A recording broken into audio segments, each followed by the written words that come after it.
everyone, and welcome to the 2016 Clackamas County State of the Address. We're so glad that you're here tonight, whether you are live in our audience, whether you're watching on the Clackamas County Government Channel, or whether you're streaming on live. This is your chance to ask your commissioners your questions about the issues that are most important to you this year and in the future. We want to hear from you tonight. If you have questions and you're in our studio audience, you have a card in front of you, a blue card. We talked about this earlier. You can write your question on this card, raise it, and staff members will come by and grab this card from you. Also, if you're joining our discussion online, you can go to @Clackamas County on Facebook or Twitter. Please use the hashtag CCSOTC and ask us your questions. We want to discuss as many topics as possible tonight, so we might combine similar questions in order to make the best use of our time. Before we get started tonight, I want to ask you to stand with me and honor our nation and our flag with the Pledge of Allegiance.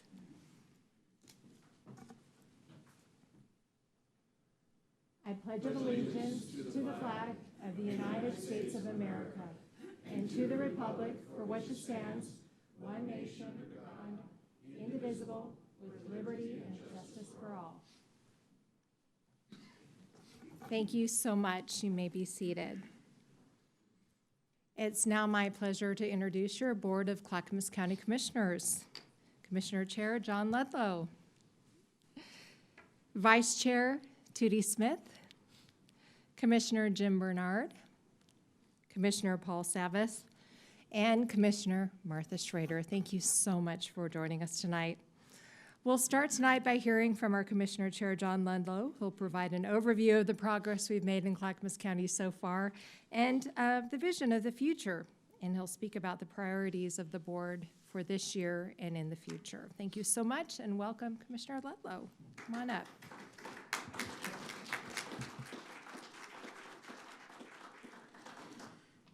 Well, first of all, I want to thank everybody for showing up.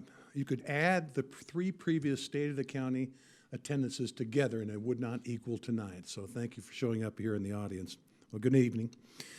Tonight marks the 4th time I've had the opportunity to present you with the State of the County as your board chair, reporting on all the accomplishments of the past year while articulating our vision for the future. I'd like to begin by acknowledging my fellow commissioners. They've already been introduced, but each of them have their own specialities and certainly have aided in the balance we think we have on the Clackamas County Commission that really reflects the citizens of our county.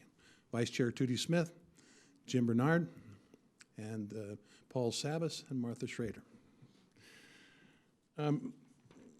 Each of these commissioners are diligent and dedicated stewards to the public's business.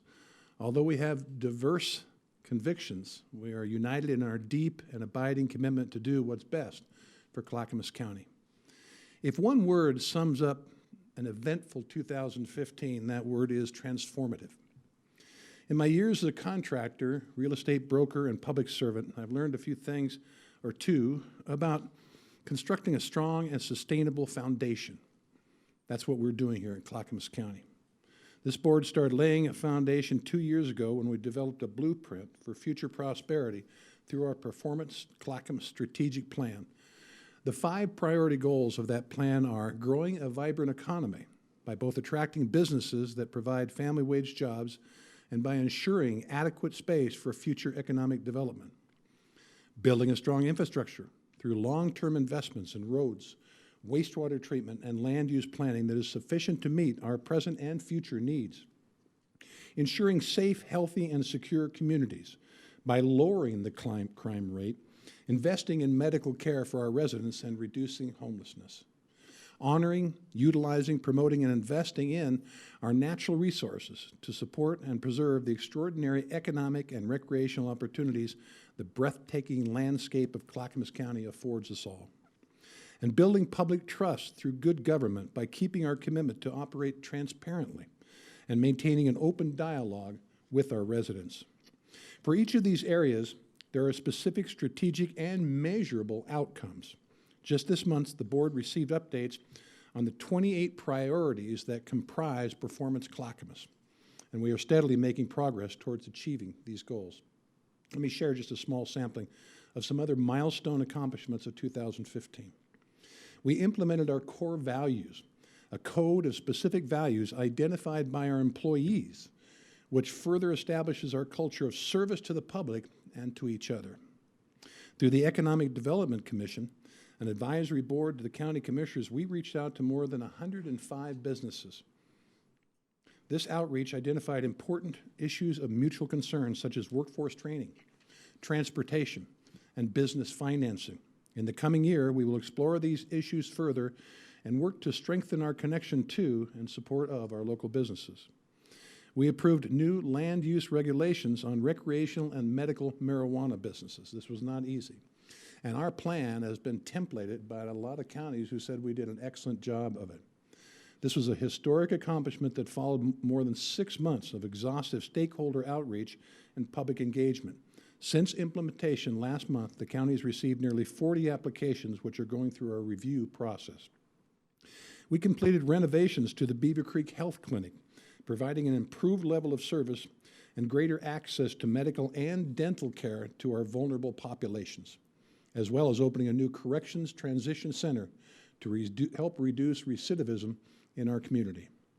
We continued our advocacy and support for the reopening of the Willamette Falls locks and continue our joint efforts with Oregon City, Metro, and the state of Oregon, which will help provide future economic expansion and greater public access to the majestic and historic Willamette Falls. We completed rehabilitation of the Easton Ridge Apartments, resolving several major construction-related issues. The investment provided a new community garden, playground equipment, and training opportunities to the construction industry for the low-income residents there, thanks to our Community Solutions Workforce Program. We also contributed to other affordable housing projects. The Town Center Greens, a 60-unit apartment complex of alcohol and drug-free housing focused on families.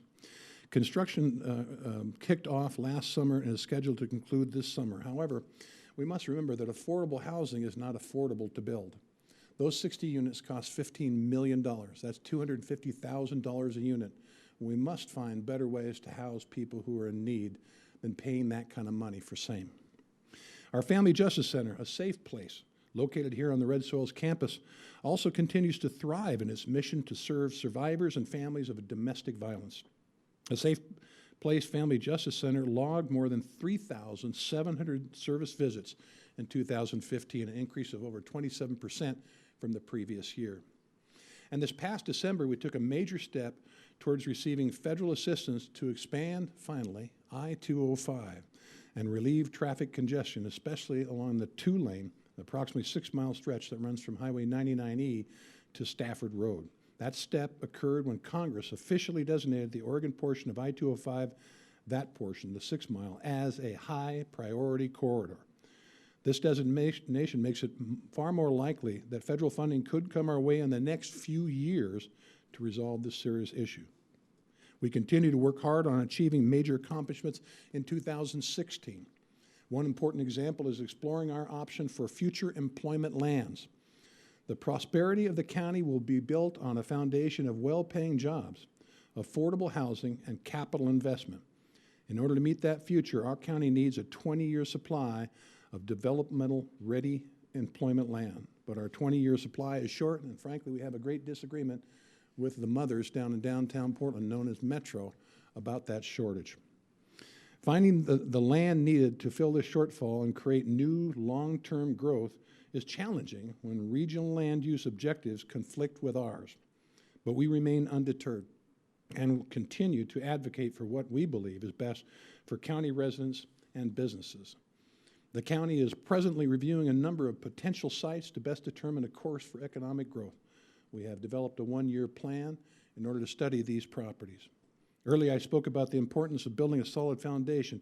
A strong infrastructure provides a foundation for the sustainable growth of our communities for years to come. It's like Will Rogers used to say, buy land, they ain't making any more of it. Land needs is only one major issue facing the county. A reliable wastewater treatment system is critical to providing public health and environment. The last thing this county needs is a moratorium on sewer. That's why it's vital to ensure that our county's wastewater districts have sufficient capacity to meet the new demands of our growing communities.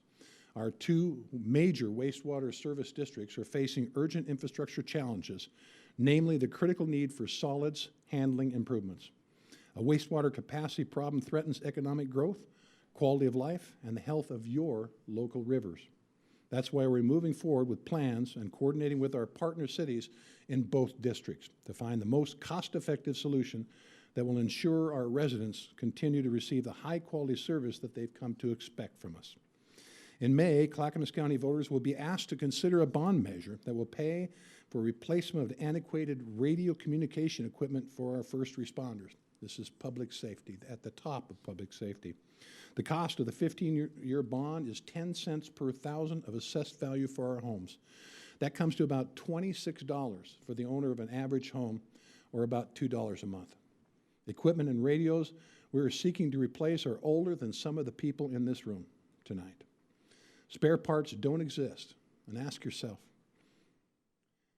if you had a relative, a loved one, or even yourself that was in need of medical emergency help, would $2 a month be too much for you to pay?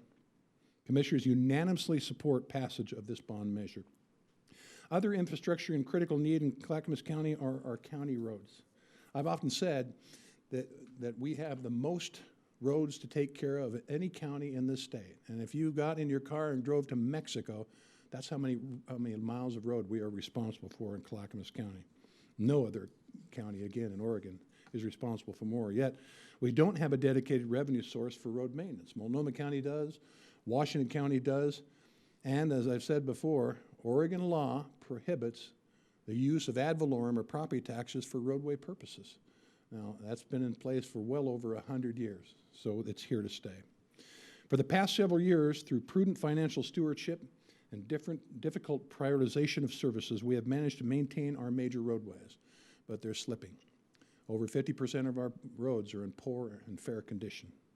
We have done so despite dwindling funding sources that have left us with an annual and growing gap of $17 million between our available funds and the cost of maintaining and preserving these roads. We're running out of hats and we're running out of rabbits, and the conditions of many of our roads are beginning to show it. That's why this commission is discussing several options to pay for some of the urgent road maintenance and safety needs. We will be asking you, the public, to weigh in through an advisory vote in May before any action is taken by this board. We want you, the people, to be part of the solution rather than us, government, being part of the problem. Much work lies ahead, but our foundation for the future is well established, and we will continue to work in a cooperative spirit to build on our successes in 2016 and beyond. I'd like to close by thanking our county employees. None of what we have accomplished over the past year would be possible without the dedication and talent of our county staff. Changing the way we do things is never easy, and you have risen to the challenge. We appreciate all that you do every day for the people of Clackamas County. And I want to thank the public, all of you who are listening or here tonight, for your trust. With your support, we will continue to move forward and make 2016 a year of even greater accomplishment. Thank you.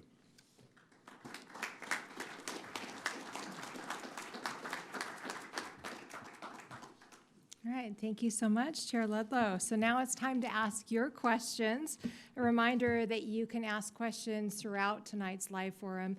We had several people participate through social media and ask questions before tonight, and those questions have been compiled. If you're in our studio audience, again, you can use your blue card to write down your questions, or if you're watching at home through social media, at Clackamas County on Facebook and Twitter, use the hashtag CCSOTC to ask your questions, and we'll read them throughout tonight. Just a reminder that we'll get through as many questions as we can, so commissioners, be as brief as possible with your answers, and those that are asking your questions, be as clear and concise as possible, and just add a little bit of context to it. If you can add your first name and where you're from, that helps a lot as well. So we're going to start tonight with our first question, which is for Commissioner Bernard. If voters don't approve new road funding and county roads run out of money, what are we going to do then?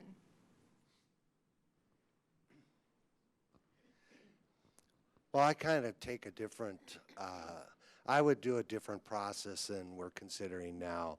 But we are asking the voters in May whether we should put it on the ballot or whether we should frankly make the decision ourselves.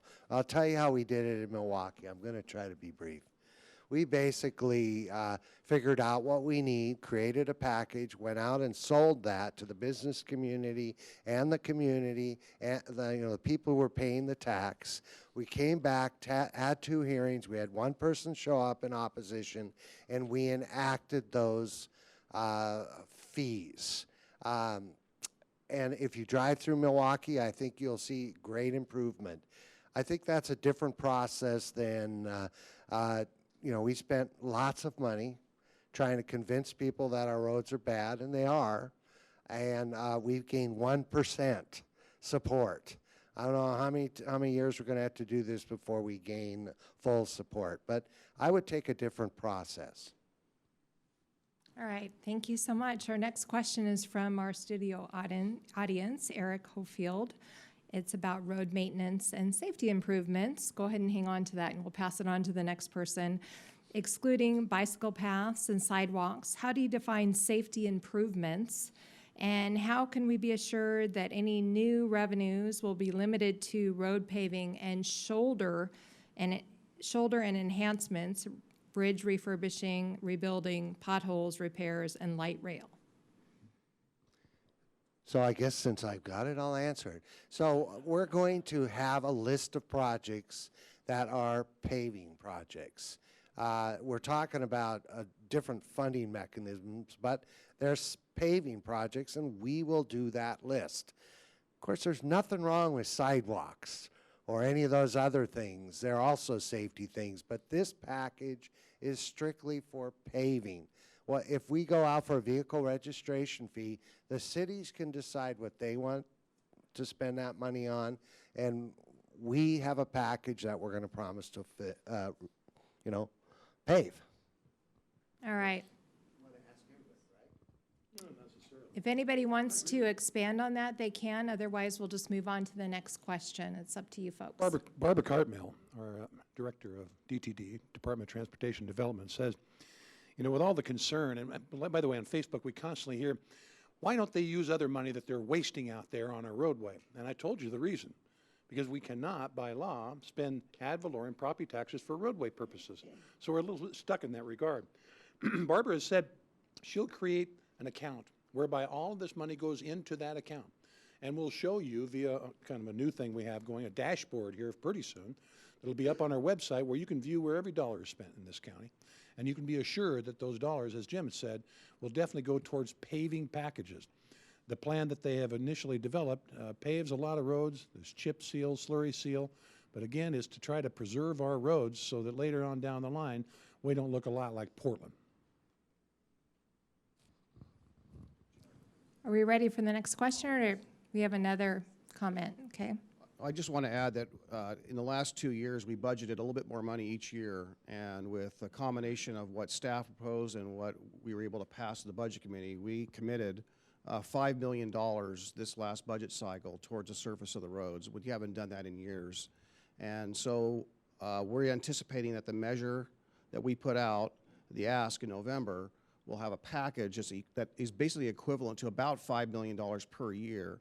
So it's my hope that the Commission will put in really dollar for dollar, ideally, of what we're asking from our citizens. So if we put in $5 million and redirect that towards the road services, and the citizens put in $5 million, we dug in our pockets, like I promised a lot of folks, before we ask you to dip into your pockets.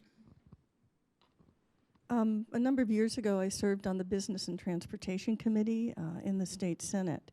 And that was back in '09, actually, when we actually passed a transportation package.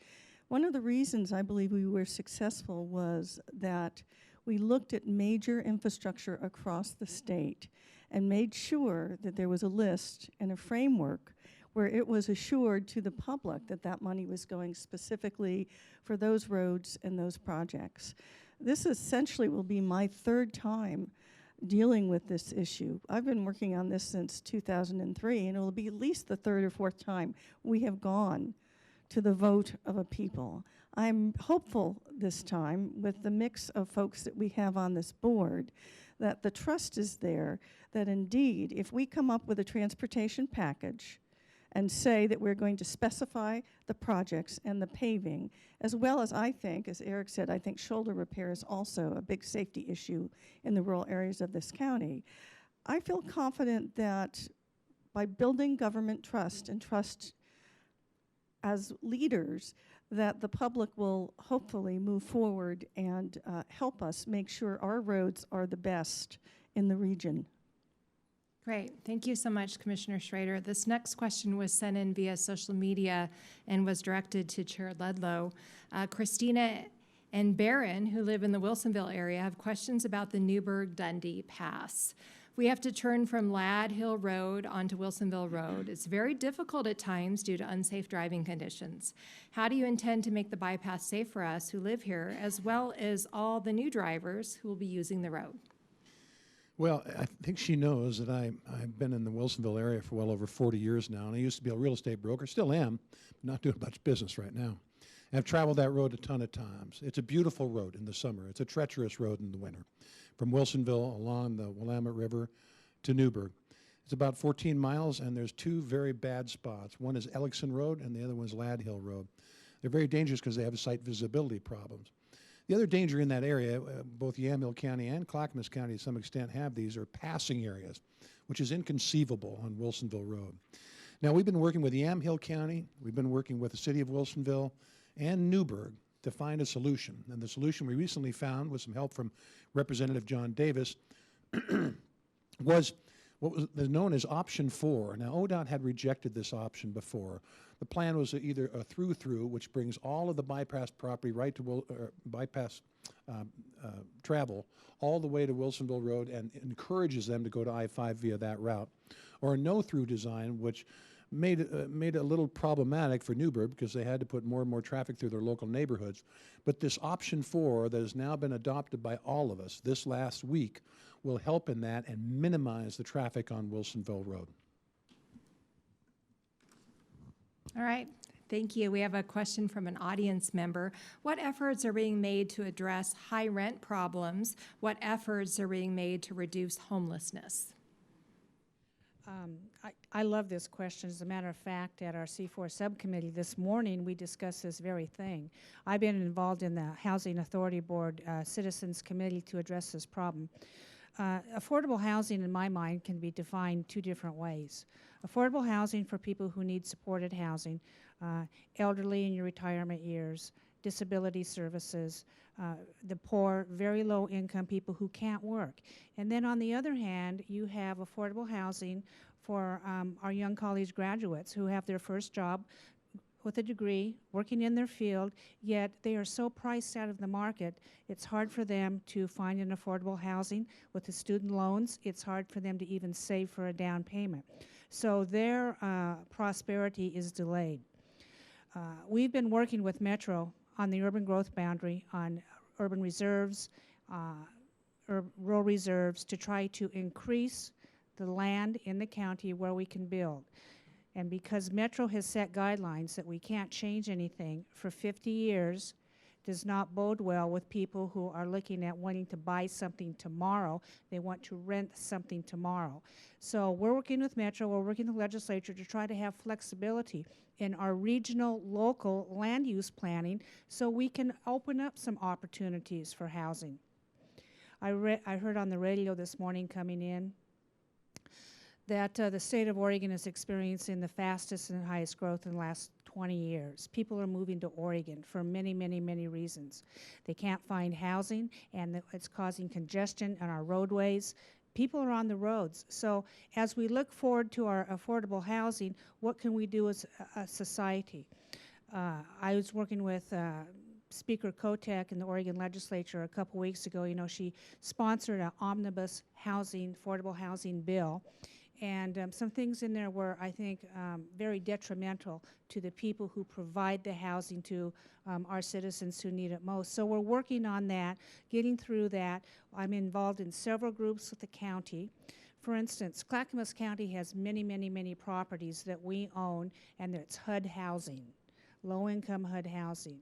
However, a lot of that housing was built in the 1940s, and I've toured all of our housing. Well, we want to take some of those sites. Many of them are 20 acres. We have 3 20-acre sites. Old housing, they are in really desirous areas for development. Take those people and put them in newer housing, and when we sell the old housing, we can possibly get a 4-to-1 return on how many more units we can provide. That's a smart move. That's something the county can do within our own real estate portfolio. However, it's difficult because we're negotiating with the federal government. And if you remember in the last budget cycle, HUD cut their housing to communities like us by 80%. So I have people come to me all the time and say, God, you know, my mom is 66 and she wants to sell her house and she wants to move into something more affordable. Well, it's getting very hard, and I'm sad to say I couldn't help her because, you know, she's on Social Security. She might have a little equity in her home, but what program is out there is going to help her? There really isn't one. So this is a very, very difficult problem that this board, and I can speak for them, is working on immensely to try to get some real life solutions on that. I see the mayor of Milwaukee, Mark Gamba, here. There's a site in Milwaukee across from Providence Hospital. That is one of those sites you're describing. Many years ago, the county looked at some redevelopment of that site. And I felt I had just been elected to the commission, so I was kind of both sides as I was still the mayor. And, you know, the county came in with their ideas, and there were a lot of people upset. So I look forward to working with Mark Gamba to resolve that, along with you and other folks, because there's a great opportunity there, great access to buses, of course, medical facilities and other opportunities that I look forward to working with Milwaukee on. Yeah, just briefly, I think just like a gallon of gas, when there's an oil shortage, the price is really high, and when there's a glut, the price is really low. And what we have really is a housing shortage, and hence the price is high. And we just need more opportunities to build, and land use and transportation, infrastructure opportunities, availability, so that we can build more housing. And we all know that the population in Oregon is growing significantly. If you don't build the housing, it's logical to assume that all that housing is going to be used up and the price will go up, and that's exactly what's happening. We need to increase the supply. I would agree with Commissioner Savas that part of the issue is a supply problem. And there's work going down in the legislature right now to see if there's anything that can be done to alleviate that problem. I also wanted to mention, I was very happy Commissioner Smith mentioned the fact that we as a commission really wanted to move forward and take an inventory of what our housing was in this county, because then that gives us the ability to assess whether it is really working, and again, if we can build better places for more people in areas where they are able to have, you know, the ability to get back and forth and have bus service and so on and so forth. One of the things I'd like to mention is that I'm also working on a statewide project with the Association of Oregon Counties. And they asked me to chair a subcommittee of our Community and Economic Development Committee on affordable housing. So there's 2 things that we're doing right now. In the immediate, we have been tracking the bills that are going on in Salem and looking to see if indeed they're viable. And as Commissioner Smith said, if there are things that we are concerned about, we are weighing in as a county. Long term, the plan is to do a statewide survey across counties to get a sense of where we are as a state with housing needs, and to look at the differences between urban as well as rural areas, because housing issues in urban areas are quite different than what we're seeing in rural areas. For example, the coastal counties, they don't even have enough housing for folks who are teachers, who are making a living wage. There are people not being able to take employment jobs there because they're unable to find a decent house. Now, here in the more urban areas, we're dealing with homelessness. We're dealing with people who need to get a hand up to get them off the street and get the inventory so we can move them into safe, clean affordable areas where they can be productive citizens in our county. So remember, it's not just our county. All counties across the state are facing this, and this is also happening across the nation. So one of the things that I'll be doing in the next week or so is going to the National Association of Counties, where we are going to be talking to HUD, Housing and Urban Development, because part of the problem with the expensive housing is that their particular frameworks and their requirements are so rigid. It's one of the things, as Chair Ludlow said, that actually drives up the housing cost. What we need from the federal level, if we're going to take federal dollars to do any kind of housing development, we need to have, in my opinion, local flexibility about how it's used and where it's used, so we can give safe, decent housing, but not have these costs be driven so high that in the end it hurts us rather than helps us. Okay, this next question came online. It's from Jay Miner, chair of the Stafford Hamlet. And he asks, given that Metro, against the wishes of the Stafford Hamlet, the cities of Tualatin, Lake Oswego, and Westland, including Clackamas County, has now corrected the record and designated the entire Stafford area as urban reserve, what is the BCC plan to resolve this controversial issue? Well, that's something we've been battling for years. As mentioned in the question, I would just add that, yes, the hamlet, the cities of Tualatin, Lake Oswego, Westland, and the county all agree that we need to make an adjustment to the map. And unfortunately, it's Metro that seems to be standing firm and not being flexible and honoring our request, or our request of all those. So for the first time, I think we've got at least something in common with all the parties we just mentioned, that we need to make an adjustment of the map. We have a situation in Damascus, for example, where they may dissolve in May, and that's going to require a map change as well, because our reserves are so far away and they're so out of touch, we can't have the housing and the employment lands nearby where there's infrastructure currently in order to build. So that puts a lot of pressure on all the areas, and Stafford, Moreland Stafford are just one area in the county that we're focused on.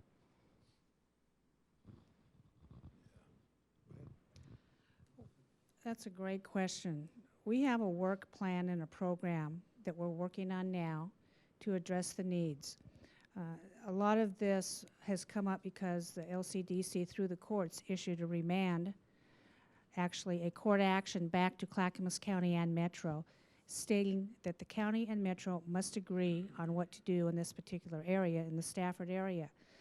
We sat down with Metro and the cities, had 3 meetings that were handled by a neutral third party to get us to where we want to go. A lot of ideas were floated on the table, and Metro stood firm, would not budge one iota, listening to the city's concerns about urban growth boundaries, about transportation, about infrastructure needs, of which the county is willing to address. We're willing to help the cities in these areas as we move forward, because not one city can function by itself and provide, for instance, a sewer or water system to the area. So we're ready to go forward.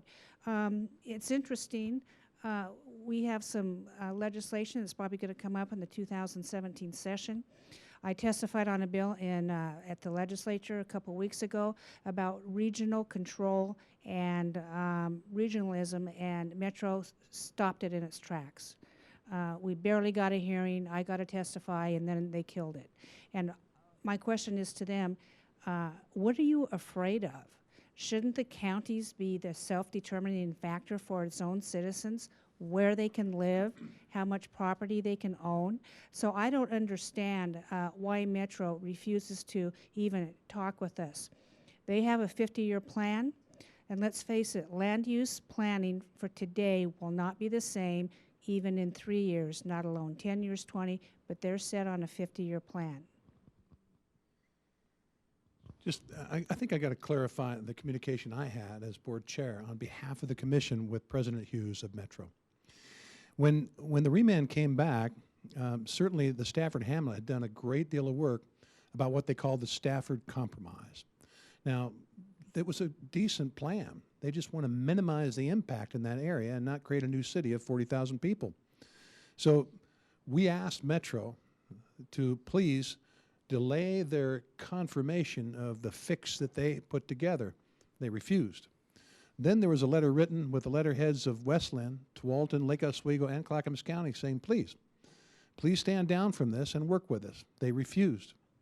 We had facilitated discussions, as Commissioner Smith explained, where a facilitator was in the room and trying to work something out with Metro. They were immovable. These are partners, right? They were immovable. And in fact, President Hughes said on 3 different occasions over 2 meetings, we don't really care because we think our argument will survive in court. Now, is that the kind of partners we expect in the region? Is court cases? That's the threat they have? And so they've gone around pointing fingers, including at the legislature, saying, we can't work with that Clackamas County. They're just out of hand. How could we work with these people? Well, I reverse that. How can you work with Metro? We're having a big difficulty there, and we're talking about local control here, what we think is best. We don't give a lick that there's industrial land in Forest Grove. We don't care. We don't want our residents to have to travel to Forest Grove to work. We want our own industrial lands. And as has been mentioned, with the disintegration of Damascus, with the stalemating of Stafford area, we're not going anywhere in this county, and we are mandated by Goal 9 to provide a 20-year plan for land. We don't have it, and we've been begging for it, and we'll continue to fight for it. We have worked out, our Strategic Policy Administrator, Dan Chandler, has worked out a 1-year plan where we intend to go over these 3 particular areas, including boring currently, to talk about their future. And after that, Metro can do with us as they will, or try to do that. But if any of you have the ability to resist against Metro and tell them that we need more local control, please do that on our behalf. Thank you. All right, our next question came through social media. It's directed to Commissioner Schrader regarding our budget. Why is it that the discussion is around asking the public for more money to fix the roads, essential infrastructure, when more of the budget is being spent on non-essentials like health and human services than any other budget line item? Well, I would disagree with that statement. You have to understand that the county is mandated by the state in many areas. And part of that is our role in providing human service delivery systems. Cities don't have that function. When you want to do a public health piece, it's the counties. When you want to do affordable housing, it's the counties working with our cities. When you want to make sure that there's someone who's on the street with a mental illness and is suicidal or potentially can hurt themselves or somebody else, you want to make sure that there's a spot where you can send them so they will be safe and other citizens will be safe. When you have public safety officers, our sheriff's folks, who go out on calls and see sometimes that folks aren't necessarily criminals, but they're having a mental breakdown, they call our human services folks so they won't end up in the wrong spot, and that means jail.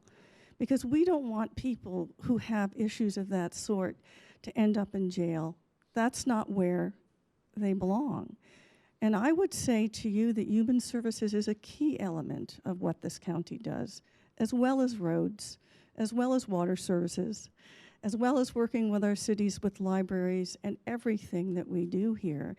And I would say that it is an Oregonian thing to do, and it's something that we, as humane individuals who take care of one another as citizens, have the ability to do. So I would just absolutely say don't. And by the way, our Human Services Director is here tonight. And one of the things we're working on now is an early learning hub that's been moving ahead. Because what we're finding out with some of the folks who are poor and having problems parenting, that part of the issue is that they need to get a job. So we are partnering with our workforce system to make sure that these parents not only get parenting skills, not only do they get a respite from taking their children and being taught how to be good parents, that we know that part of the issue is that they need housing and they need a decent job so they can pull themselves up out of poverty and lead productive lives. And I would say that's a huge success that this county should be very, very proud of, helping young parents move up the ladder, take care of their children, get jobs. I would say to you, it's a service I am so proud that we are providing, and I want to thank our Human Service Director for being in the audience tonight. Thank you, Rich. Can I add one thing to that? Sure. I just want to just say that in the budget cycle, I see one of our budget committee members here. When we appropriated more money for roads this year, that was a 7-3 vote. And I want to thank Commissioner Schrader for actually helping appropriate another $1 million towards our roads, and because she was one of the commissioners that did that. So it wasn't unanimous, but we got, fortunately, the budget committee members saw the need for our roads, and we all recognize that. But she was there when we had that vote taken. Thank you, Commissioner. You know, I know John probably wants this one too. And you actually answered the question right off in that we cannot spend ad valorem tax to pave roads. You know, the roadway is more than the road, what you drive on. It's also the ditches, the sign, the trees that hang over and block the view.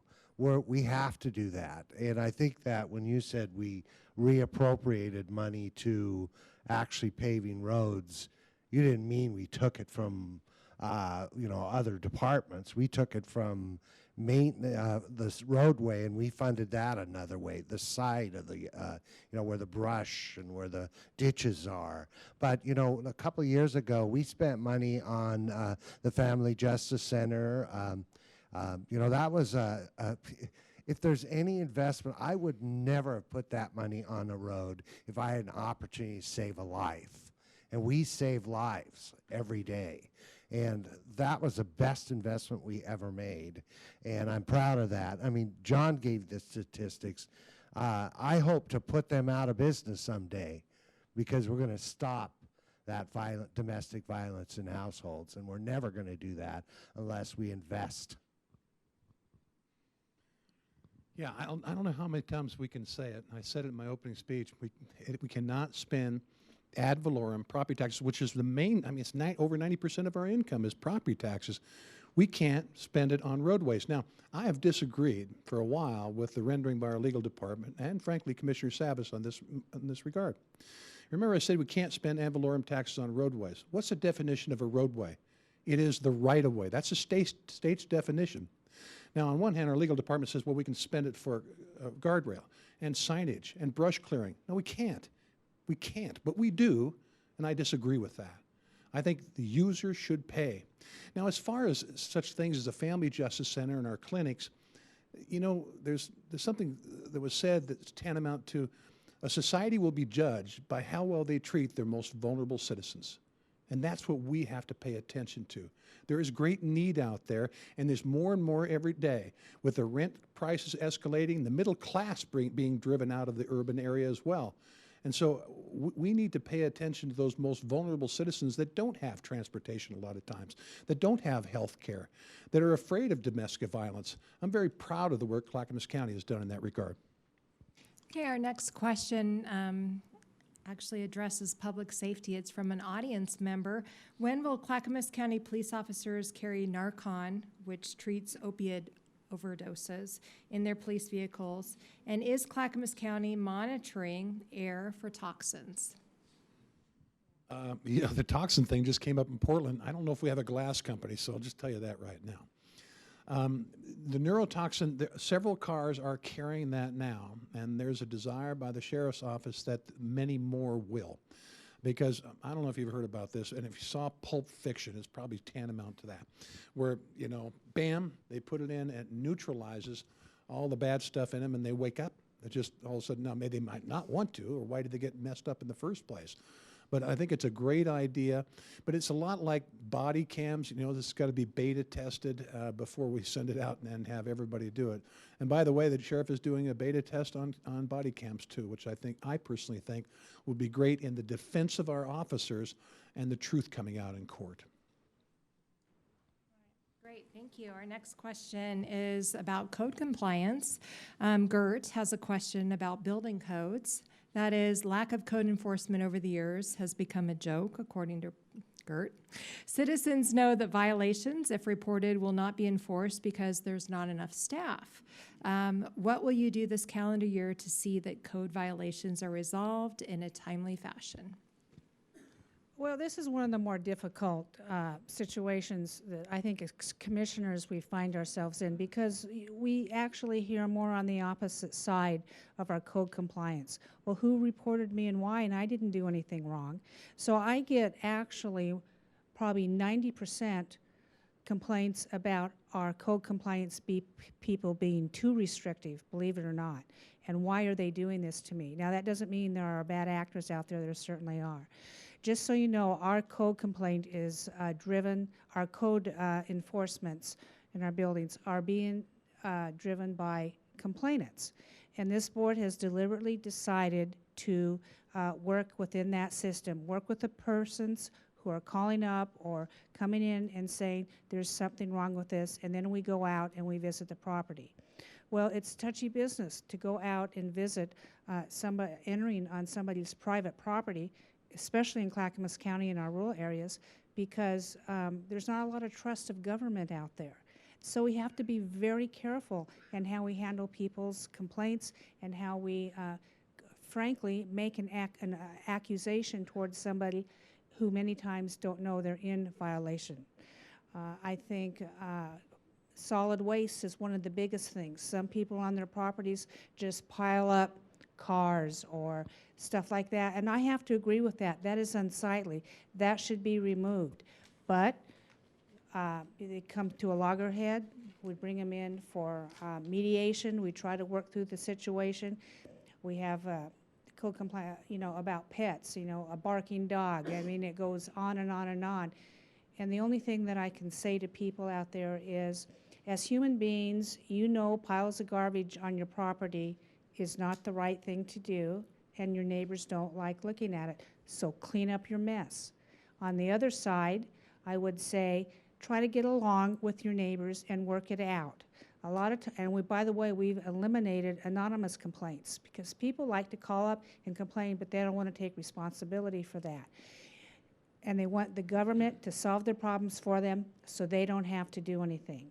And we have said, we all live in a society with people. We need to get along. You people need to talk to each other and try to work out things before you bring in the heavy arm of government, because that's sometimes what it is. Yeah, we've kind of gone this way and that way on code enforcement, and we've never really funded any of it. Your life, health, and safety, that has been our priority. However, marijuana regulation's one that I think we should really stand firm on enforcement, and we're going to pay for that through taxing, which I believe is also going to be on the ballot in November, 3% tax. And I think that money should be restricted to code enforcement as much as we possibly can. But, we get more complaints about people complaining about other people, and then, just because you don't like your neighbor, you complain about them, and most of those really aren't very meaningful. And unless you see your neighbor building onto their house and they haven't paid for a permitting, I think it's important that you call us. But we had a huge community meeting years ago, and the community asked us to go one direction. We did that for a while. People started complaining about doing that, and so we shifted back the other way. So I don't know where we're going to go. Well, Commissioner Schrader's always mentioned in her past roles as a commissioner that we've had a challenge with code enforcement. And the commissions over the years have changed their policy, but I think the smart one is the high priority complaints where they're health, life, and safety, those get acted on. We do have staff. We actually do fund staff. But if there's something actionable that needs to happen from a health, life, or safety matter, we're there and we'll respond. And I want to also thank the Sheriff's Department, because in some of those cases, the Sheriff's Department has been a great partner in doing that. Yes, I've often said that code enforcement. It's just one more iteration of code enforcement. Since I've been on board in this commission, it has come up every 2 to 3 years where we review our code. We take a look to see what we can and cannot enforce. And as Commissioner Bernard said, and Commissioner Savas, it really has to do with life, health, and safety issues. For a while, I still believe we're doing this, colleagues. We had a tiered system that really put on the top something that was truly going to be dangerous for someone, whether that be something toxic, whether it be garbage, whether it be a drug house, you name it. That's on the top of our list, together with our sheriff's department. And our code enforcement folks oftentimes get caught in the middle of what we call neighbor disputes. So we also have a mediation program. If it really isn't life, health, and safety, but it seems to be more of a neighbor dispute, we do have a program in this county where we will get people together to see if they can help solve their problems so they don't continue to make complaints that actually waste our time and their neighbors' time.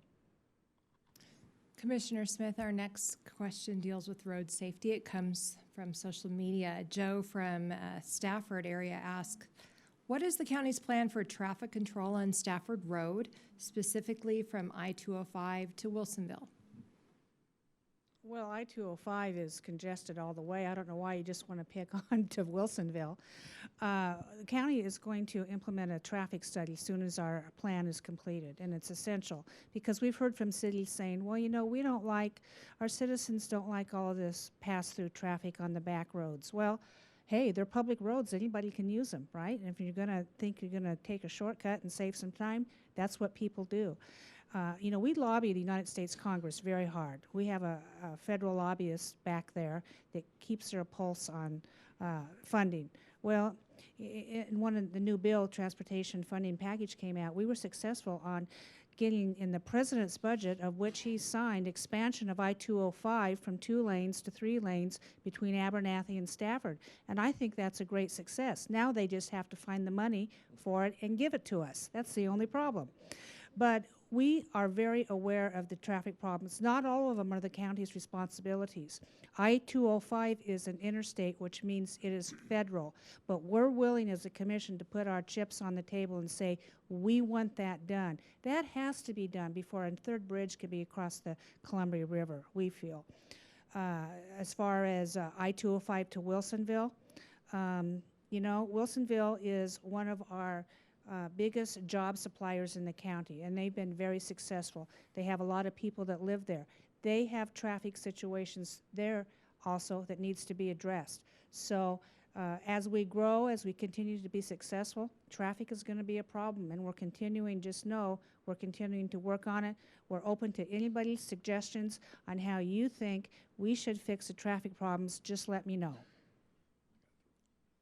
You know, I want you to remember how this came to be, this 205. The previous commissions long before us wrote tons of letters asking for 205 to be finished, 37 miles, and they can't finish the last 6 miles, right?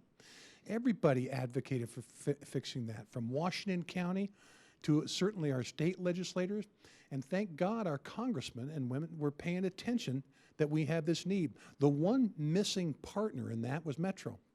Metro doesn't care if 205 is fixed. In fact, an exchange I had with them a year ago, they said, well, why build another lane? It'll just fill up. Now, that's the kind of mentality we got about fixing I-205.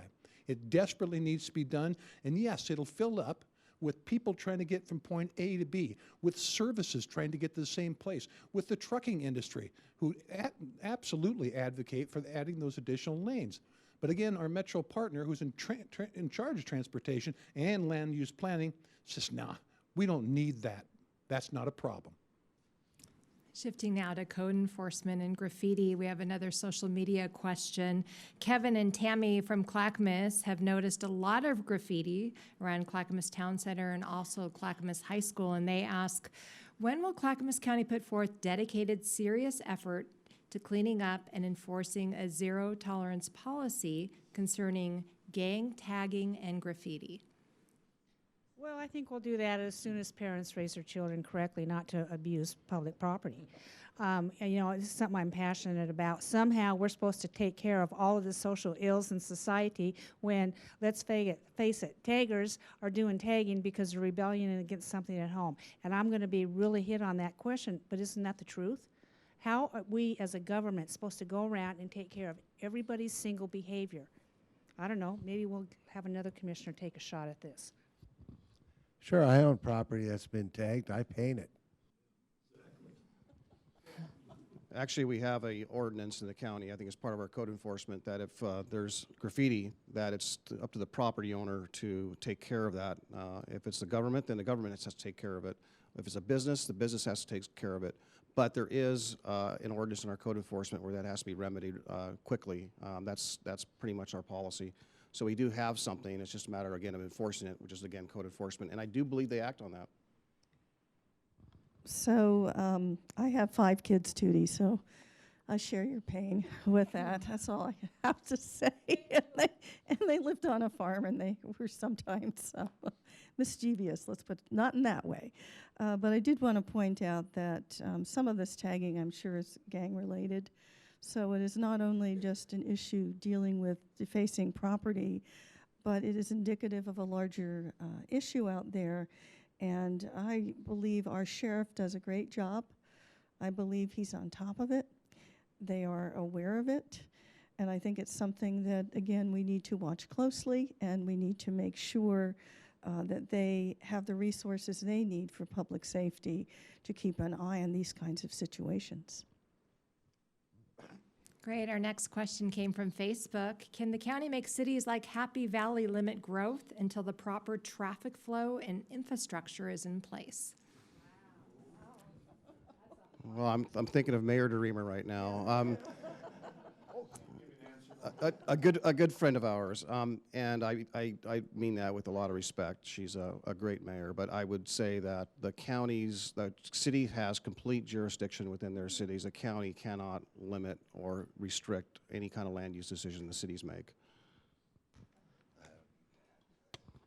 I just want to mention, I know Mayor DeReamer too. She's been a close friend for 12 years, and she's pretty feisty, I would say. But I think the other thing that we need to realize with the potential dissolution of Damascus, more than likely it will be the city of Happy Valley that's going to be marching to the mountains, annexing and maintaining and actually taking care of the high growth that is in that area. They've got a very adept and intelligent city council. They're a joy to work with. So do you, Mayor Gamba, just FYI in the back there. And they are probably going to be one of our key economic development multipliers in this county as they grow and as they move towards the mountain. So go fight wind, Mayor DeReamer. You're going to help make sure that we have jobs here in Clackamas County. I got to say, the mayor of Sandy's here. I think you might stop them from getting all the way to the mountain. Our next question is from an audience member from Lake Oswego, a Lake Oswego resident, a member of the Clackamas County Community Health Coalition, I believe, if I'm reading your handwriting properly. Our Clackamas County population is aging. How will you be responding to this new reality? Specifically, how will our county help assure access to good health and prevention for our growing proportion of Medicare recipients? Well, Clackamas County does have a lot more older population than most counties. I won't say all counties, but most counties. So we have added a healthcare clinic and a mental health clinic, but we have mental health clinics where we offer those services. So, and of course, the private sector is also, has a pretty good foothold in the county. But we do offer that at the county, and we have services here. And I know that Commissioner Schrader wants to speak to that as well. I just want to mention as well and remind folks that we have partnerships with the senior centers across the county. So functions like Meals on Wheels and some of the programs are actually funded through county human service dollars to make sure that those particular centers remain intact for our senior population. And again, I'd like to echo what Commissioner Savas said. We do have healthcare clinics, federally qualified healthcare clinics that provide access to folks, Medicaid, Medicare, and we also partner with the, I believe they're called Partners in Medicine colleague. They're on Malala Avenue, and it is a group of retired physicians who we actually help with their insurance so they can practice under our umbrella, but they are retired and they provide free walk-in health care. So we are trying to address that. But myself, living in Lake Oswego, I hate to say it, I am old enough to use the senior center now, and I do regularly go there sometimes to have lunch there and get an idea of how the services are and who's working Meals on Wheels and providing those kinds of opportunities for seniors. Just quickly, at one point when I first got here in 2009, we were closing all our clinics. We had or a previous board or administrator decided to close our clinics, and we were shopping around for somebody else to take that over. We did not do that. Instead, we expanded, and we continue to expand to reach out further into the county where those services aren't as readily accessible as they are here in the urban area. Well, it goes back to my earlier point regarding land use. When you're at retirement years, in your late 60s, and you want to transition to something that's more affordable, those places to move into are becoming more scarce. And the best thing this commission can do is I'll say again, continue to push Metro to get rid of the artificial land shortage, because the price of your land goes to the price of the home, and it just skyrockets. So we really need to work on that. And the people who are asking these questions, I wish you would talk to your legislator. I wish you would talk to your Metro person, because they're all over, and they need to hear these type of concerns. Commissioner Smith, while you have the mic, we have a question that came through via Jan from Facebook, and she asks, regarding possible road maintenance funding, what prevents future commissioners from using the funds for other purposes?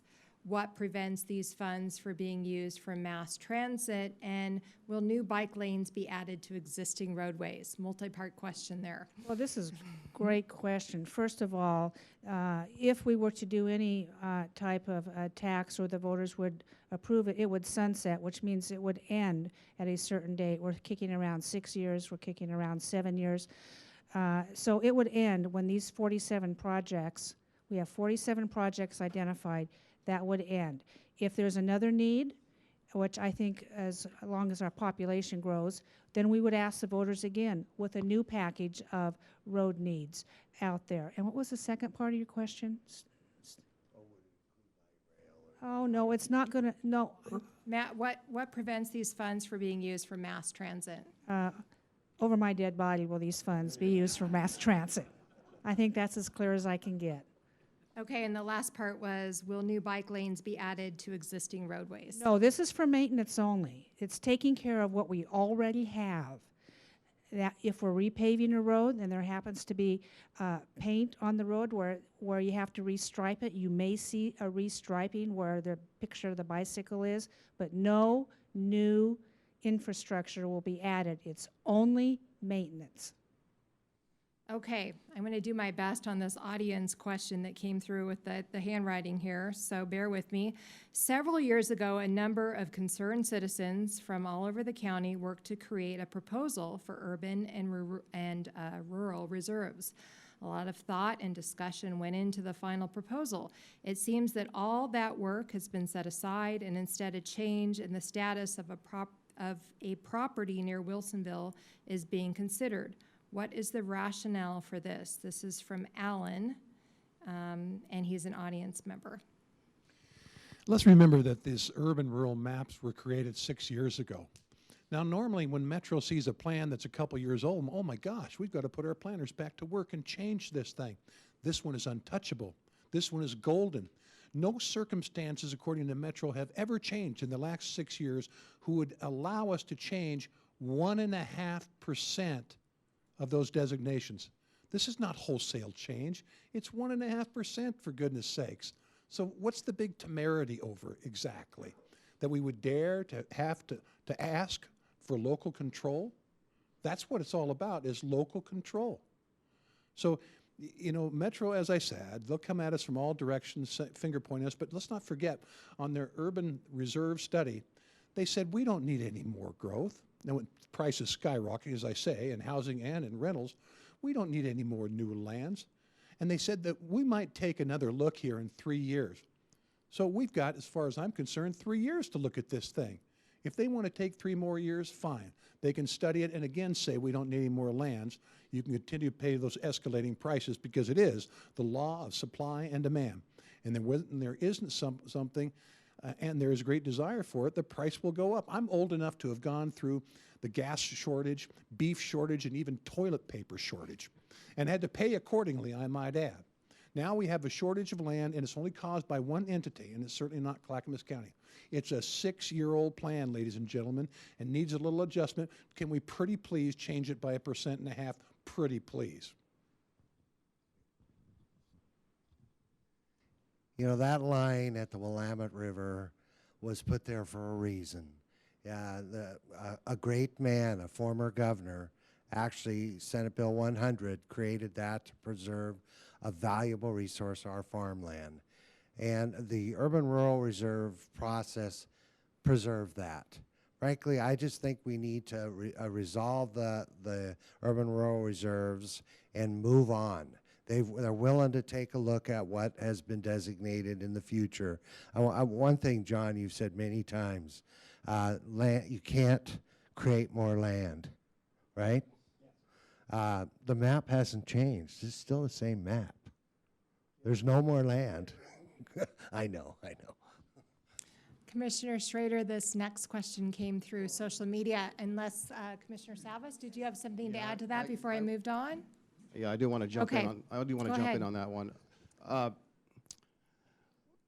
We have a responsibility through former legislation, Senate Bill 1011, and that responsibility is providing enough reserves for our future generations and near term, and that's about employment lands, it's about housing. We have a shortage, we already talked about it earlier. The shortage is real.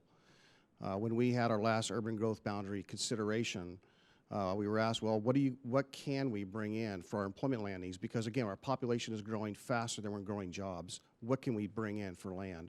And there was nothing on that map within reach, nothing. Now all that work and somehow all the employment lands were so far away, so out of reach of infrastructure that it wasn't practical. We need a pragmatic solution. I agree with Commissioner Bernard, we need to resolve it, but we need to actually resolve it with a solution, not just rubber stamp a problem. And so we have that responsibility, and we won't be the ones bringing anything in or out. All we're doing is declaring the reserves. The law says the cities are the ones who bring it in. There should be no fear. If a particular city does not want to bring in a certain piece of property into the UGB, that is up to them. Our job is simply having the reserves in hand that are practical, reasonable, and within reach. This is a year's, and I guess, can I just weigh in on this 1 minute and then start Yeah, talking and then again? while you've got the mic, I'll ask you the It next really one. is, when you look at it, it's actually a real tension between two different economies. Your industrial manufacturing and traded sector economies that also work with the medium and smaller sized businesses that grow and need the land, and there is no doubt in my mind that indeed we have a land shortage. The tension lies between where that land is and that we also are an agricultural state. We are a natural resources state, and a lot of our gross domestic product in this county actually has to do with agriculture. It has to do with produce, it has to do with berries, it has to do with trees, it has to do with nurseries. And we have, if you take a look at our website on Clackamas County, you'll see that we actually have an agricultural investment plan that we have outlined to make sure that our millions and millions of dollars of gross domestic product from our agricultural base remains intact. And you want to know why? Because we have the opportunity in this county to be the food shed for the Portland region, particularly as they're beginning to move towards building probably one of the largest farmers markets to rival what Seattle has. So here's what the tension is. farmland, good flat farmland, is the same kind of land that is also good land for industrial development. So how do you balance that? One of the reasons south of the river has been so controversial, not just because of one particular property. When I talk to the Department of Agriculture, this is where the tension is. They feel that going further down the valley, that there's going to be a lot of land speculation. And what Jim Johnson of the Department of Ag told me, he said, we do have productive farmland there that we want to keep in production. And their concern as an agency is what they perceive to be a domino effect. I'm not saying that I agree or disagree as much as I want to make it clear to people that these are consistent tensions that we are going to have to manage and we're going to have to deal with. And indeed, we do feel stymied by Metro at this point. That being said, what I've asked our staff to look at, because we can keep pounding our head against the wall about the land, and I think we'll continue to do so, and rightfully so. But we also have industries here, like our media and technology industry, our the new work that we've been actually with some of our businesses with Intel, with new medical imaging, some of those kinds of clusters and economic development pieces that we have in this county may not need large tracts of flat land. They may need smaller parcels where we grow up rather than out. So what I've asked staff to do in the meantime is to let's see what businesses we have here, and let's get an idea of what specifically what the clusters are and where it looks like their particular land needs are heading, because I don't want to wait. I don't want to wait, you know, over the land use wars. It's going to take us 3, 4, 5 years. I want to see if we can at least, as we go through that process, make some things happen now. And one of the areas we've been working with, I know Mayor Gamba is here again, and that is that Milwaukee has underutilized employment land. And there's a connector now between Oregon Health Sciences University with the Orange Line, and of course that's been quite controversial, and that's done and over with, but so let's make lemons out of lemonade. Because of the contact with OHSU and their growth as becoming a medical center here, not only in this region, but becoming world class, we've been talking with them of what would it take to aggregate land in the underutilized area. Our economic development team is working on that right now, and to see, is there an opportunity for a bioscience corridor? Is there an opportunity that when they spin off patents, that there is space there that we can actually have folks move to? So what I will say to everybody is we do have land use problems. We have a lack of land. We've got a study to prove it. Metro has been challenging to work with, but I don't think that we should, nor do I think this commission wants to stay still and not at least start looking at some of those opportunities, because we don't want to miss them, because we do need to grow jobs in this county. So. Michelle from Oregon City asked a question via social media. Hang on to that mic. Affordable housing is in a state of crisis in the metro area, she says, and even more difficult to find for people with mental health concerns. What is the county working on in the upcoming year that will ease this pressure and make sure that more of the residents are appropriately housed? Well, I think that we already touched on that earlier, and that is the fact that the big first step that we did was take an inventory of our housing in this county. And Commissioner Smith said it very well, where we looked at areas that probably have not been utilized to their fullest, could eventually be sold, and then work to find other areas where we can build. And the issue is it'll be slightly more dense. We all know that. We want to make sure that we have a lot of housing. So that has been ongoing. And since I've been here on this county, we also have had a policy of giving some preferences to folks that have mental illness. We have a housing site up here in Oregon City that does that. We had a site in the Clackamas Town Center, if I recall, that I visited that does that.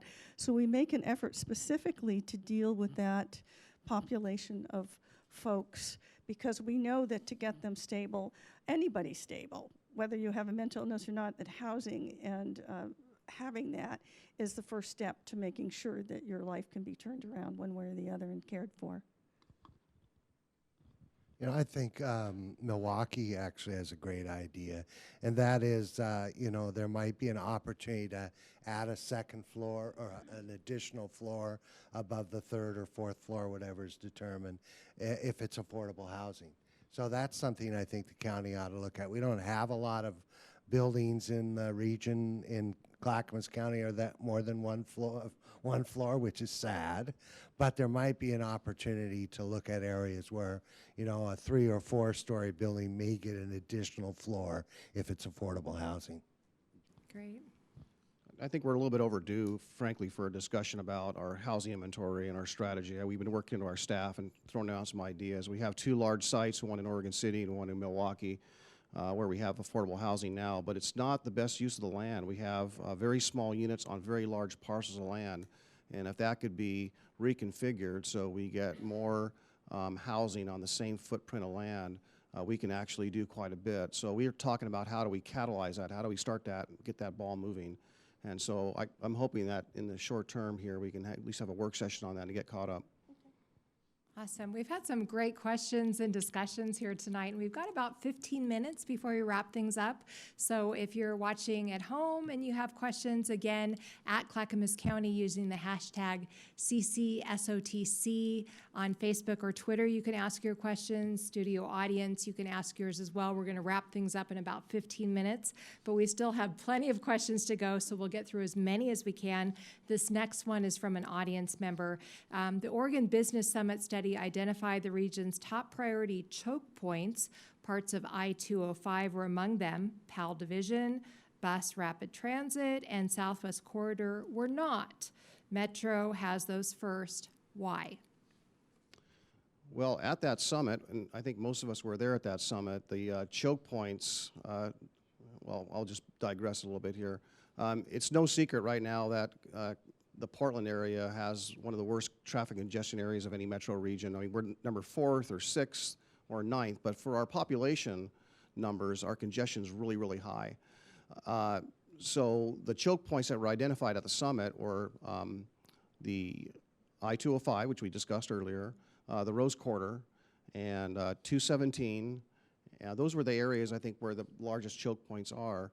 And those other areas need they need improvements that can relieve all of those, frankly, and there's just a limited amount of dollars out there, but I don't think they're considered choke points when they were in the context of the traffic congestion issues out there. If you look at the interstate system, I think that was the emphasis that's there, and with the new legislation that just passed in the federal government, that money is both transit and federal highway, or in state highways. So that money can be used for that, but I think in the context of the business plan, it was specifically for the interstates. Great, we've got another audience question. You guys have been lively tonight. We appreciate that. This one's directed to Commissioner Bernard. Wouldn't the $20 million you advocated and the county paid for the Milwaukee light rail been better applied to maintenance of county roads? Can't spend those tax dollars on roads. You know, I think $700 million came from the federal government to help pay for that project. You know how many jobs that created? Lots. And that goes back into the economy. You know, you can't build enough roads to resolve the problem. You have to look at alternatives. And light rail for Milwaukee was the best choice because we studied McLaughlin Boulevard, and you know, if you guys drive down McLaughlin Boulevard, and we happen to love our riverfront, if you added lanes, you'd have to take out the riverfront and every business on McLaughlin Boulevard. There were no other options. They were studied, and I would advocate for $20 million again if I had the opportunity.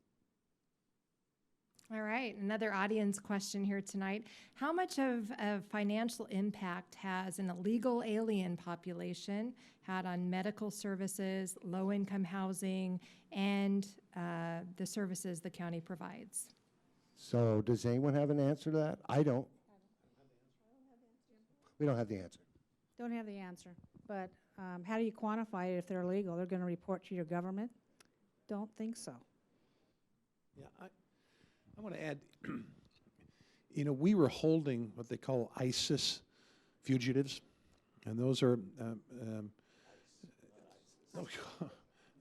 excuse me. we were holding under the ICE I got the sis in there when I shouldn't have. Under the ICE Act, you can hold illegal aliens until they're determined if they're going to be sent back or they're going to be tried for a crime. There came a case, basically, one of them through us, where we were challenged on that, and we stopped holding those illegal aliens. Stopped holding illegal aliens. Let's not forget that Portland is a sanctuary city where you can come. It doesn't matter what you've done or where you came from. You are safe in that town. So that doesn't exactly help Clackamas County a lot. And actually, I encouraged Steve Noviks here a couple of weeks ago when I saw him to eliminate that. He said, we'll take it under consideration, John. I bet they didn't. But we know that illegal aliens are here, okay? We know that they cost everybody money. We believe that a lot of them are using the affordable health care plan to exist. We believe a lot of them are using false documentation. But until the federal government starts to crack down, it's going to be very tough for Oregon to take that load. Okay, thank you. And this next question segues into road maintenance. This one's directed to Commissioner Savas. Why do you have to go to the voters for only $175 a car over 7 years to fix our roads? Why not just implement?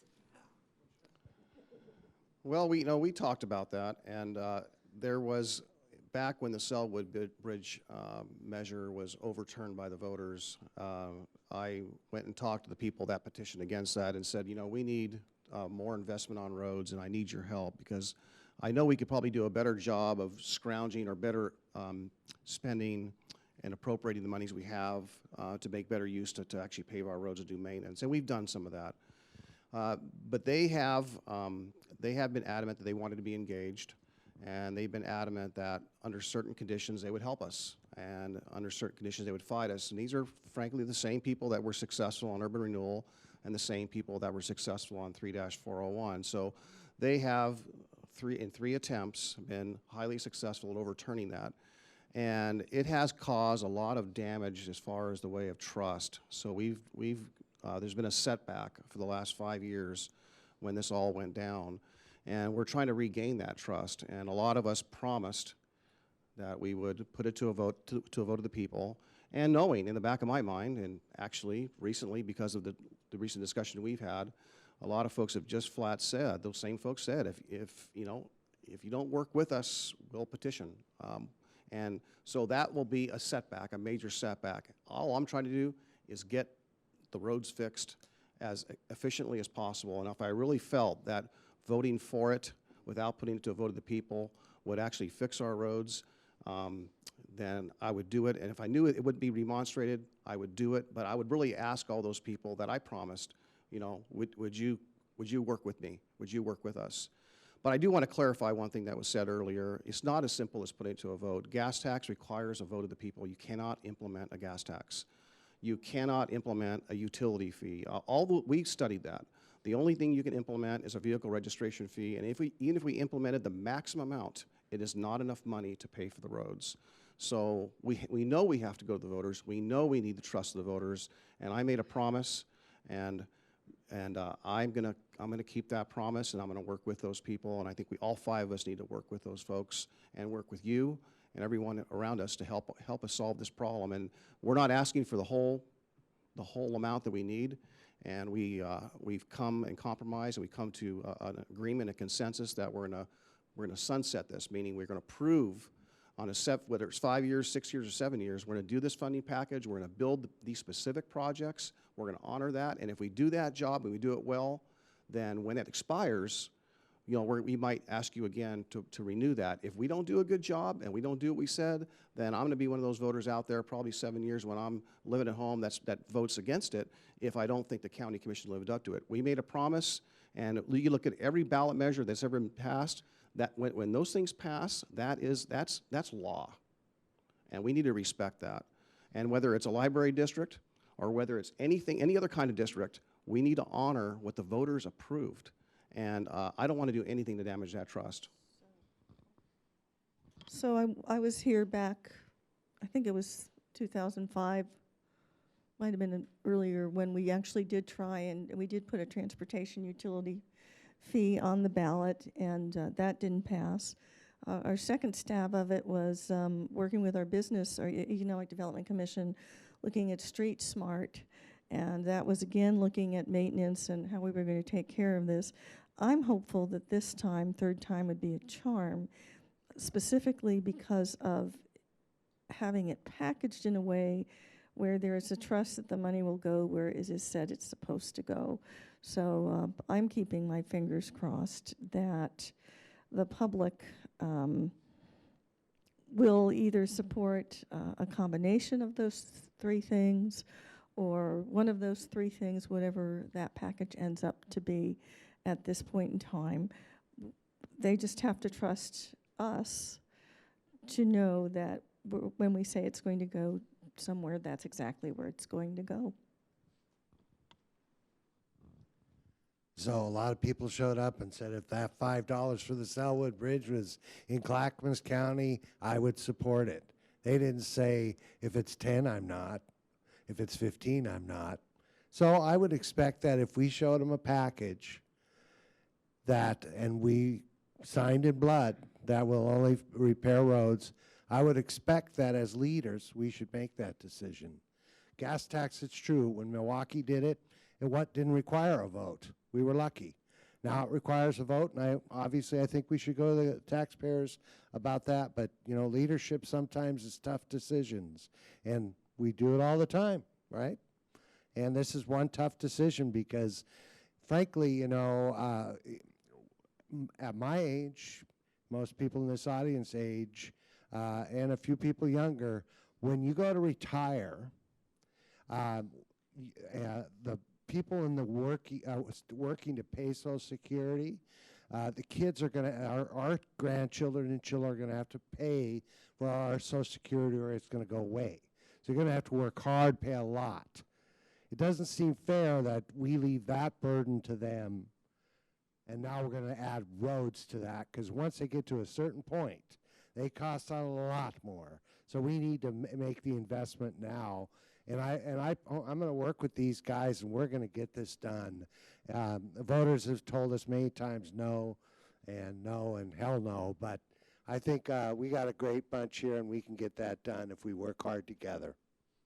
All right, we're getting ready to wrap this up. Tootie, did you want to add to that, or can I ask this last question?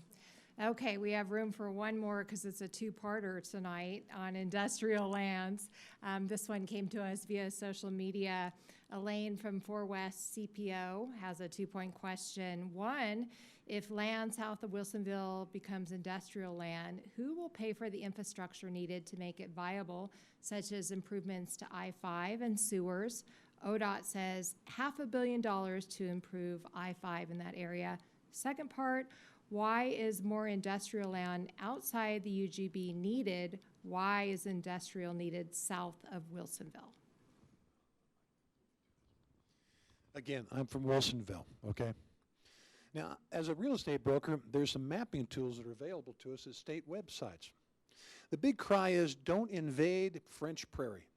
Well, French Prairie, if you recall the history of Oregon, was very integral in the history. French Prairie runs from Champoeg, or the Willamette River, as it heads basically east-west, and then it turns south.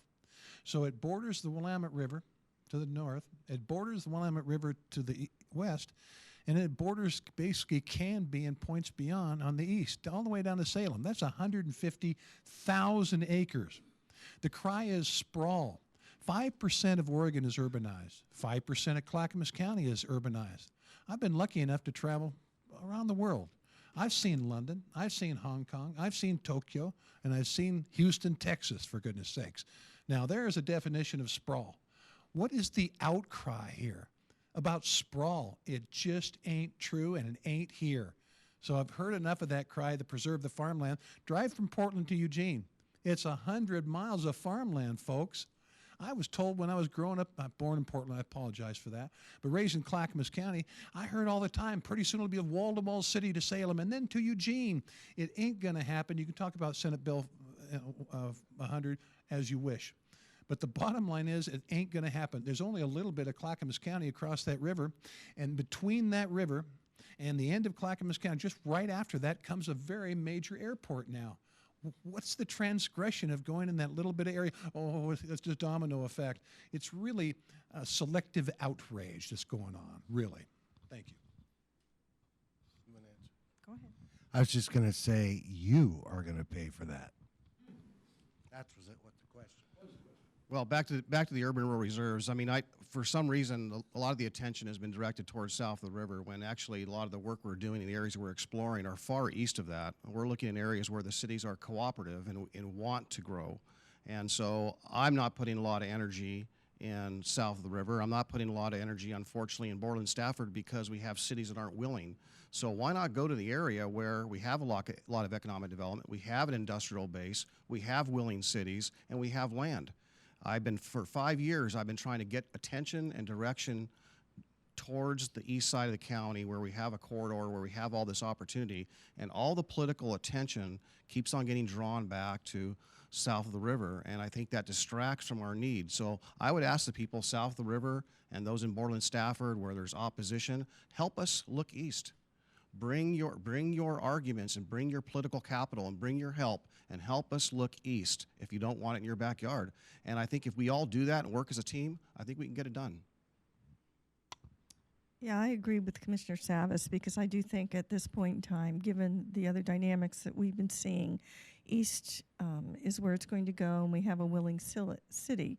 Part of the issue with anything south is Wilsonville absolutely is not interested in serving that area at all. They have other areas, Basalt Creek, that they are working on. That's where they want to put their time and energy. And the county can't be in the business of urbanizing unincorporated areas. It's a bad idea. We already have one of the largest urban unincorporated areas in the state that we deal with constantly, where we as a county have to provide attempt to provide urban services to a level that is, quite frankly, unsustainable. It's very critical with any of this that there's a city involved that can annex, can take over the land, can partner with the county to make sure it has the appropriate infrastructure. That's the only way we're going to grow, and I agree. I think it's heading east, but not all the way to Sandy, Mayor King, okay? You'll have to work that out with Mayor DeReamer, okay? So, thank you. All right, well, our time is up tonight, and this concludes our 2016 State of the County Address. You can watch the replay on the Clackamas County Government channel and on the Clackamas County website. Thank you, commissioners, and also audience members, for your questions and being involved tonight. Keep the conversation going online with social media at Clackamas County on Facebook and Twitter. Together, we can make sure Clackamas County continues to be a great place to live, work, and play. Thanks, everyone, for joining us tonight, and have a great evening.